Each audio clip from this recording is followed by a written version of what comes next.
په دې ویډیو کې زه راځم تاسو ته د عددونو د ښودلو دپاره یوه بله ریاضیکي طریقه وړاندې کوم. نو په دې هیله چې تاسو ته دا مرسته کوونکي او اسانه ښکاره شي. نو راځو له هغه څه نه پیل کوو چې موږ تیار ورباندې پوهیږو. موږ سره 10 عدد راتلی شي، همدارنګه موږ سره راتلی شي 10 ضربې 10 او پوهیږو چې دا مساوي کیږي له 100 سره.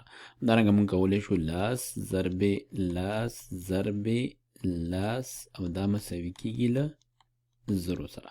موږ همداسې څومره چې وغواړو هماغومره د 10 عددونه 10 عدد یو بل کې ضربولی شو. خو که چیرې دغه د 10 عددو شمیر بیخي ډیر شي نو بیا د دې داسې لیکل لږ څه ستونزمن تمامیږي. د مثال په ډول که دا همداسې موږ لاړ شو او 10 ځلې 10 لیکو نو لیکو چې 10 ضربې 10 ضربې 10 دا 3 ځلې شو، 4 5 شپږ 7 8 9 او دای 10 ځلې 10. نو دا به اوس مساوي شي. یوازې دې لیکل چې دی دا هم یوازې غټه ستونزه ده. دا به دې سره موږ 10 صفرونه ږدو، 1 2 3 4 5 شپږ 7 8 9 10 صفرونه شو. نو دا شو 10 میلیارده. نو همدارنګه که دغه داسې فرض کړو چې موږ 10 ځلې 10 لیکل نو د هغې لیکل به څومره ستونزه نو د دې ستونزې د حلولو لپاره ریاضي پوهانو یوه طریقه راویستې چې هغه د داسې عددونو د لیکلو لپاره ډیره ښکلې طریقه ده او اسانه ده، او هغې طریقې ته وایي څه شی؟ د طاقت طریقه. او دا داسې کیږي چې موږ سره دغه د 10 عدد 2 ځلې ضرب شوی، دا موږ داسې لیکو چې 10 عدد راخلو او څو ځلې چې ضرب شوی هغه موږ دلته په پورته ورسره خلاص کې لیکو. دې ته موږ وایو 10 په د 2 په توان سره. او دا موږ ته څه شی ښیي؟ دا موږ ته دا راښیي چې دغه 10 موږ 2 ځلې یو بل کې ضرب کړی دی. او دې لپاره چې موږ د دې په برخو باندې پوه شو، دغه 2 ته توان وایي او دغه 10 ته قاعده ویل کیږي.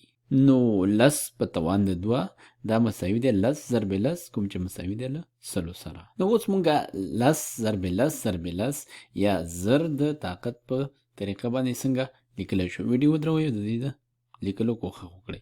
نو دا هماغسې خبره ده چې مونږه د 10 یو شمیر راخلو، دا مونږ وایو چې مساوي کیږي د 10 یو شمیر دی او هغه هم په هماغه شمیر ځلې په یو بل کې ضرب کړی. نو 10 څو ځلې یو بل سره ضرب شوی؟ 3 ځلې. نو 10 ضربې 10 ضربې 10 مساوي کیږي له 0 سره. دا مونږ داسې لیکلی شو چې 10 په توان د 3. نو 10 قاعده شو او 3 توان شو. که چیرې تاسو ته څوک وایي چې 10 په توان د 3 معنا ده چې 10 ضربې 10 ضربې 10. نو دا د زرو د ښودلو یوه بله طریقه ده. نو اوس به دغه 10 میلیارده دا موږ د طاقت په شکل څنګه لیکو؟ ویډیو ودروئ او د دې د لیکلو کوښښ وکړئ. نو موږ راځو دا لیکو چې موږ پوهیږو چې دا 10 ځلې 10 په ځان کې ضرب شوی دی.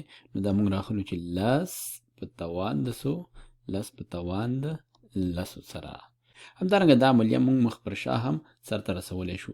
داسې چې که چیرې تاسو ته څوک ووایي چې 10 په توان د 15 دا مساوي کیږي له 100 سره. نو موږ پوهیږو چې دا 10 راخلو او 15 ځلې ضربوو. 10 ضربې 10 ضربې 10 ضربې 10 او ضربې 10 دا به مساوي شي 10 په لسو کې 100 100 په لسو کې 1000 1000 په لسو کې 10 زره 10 زره په لسو کې 100 زره 100 زره.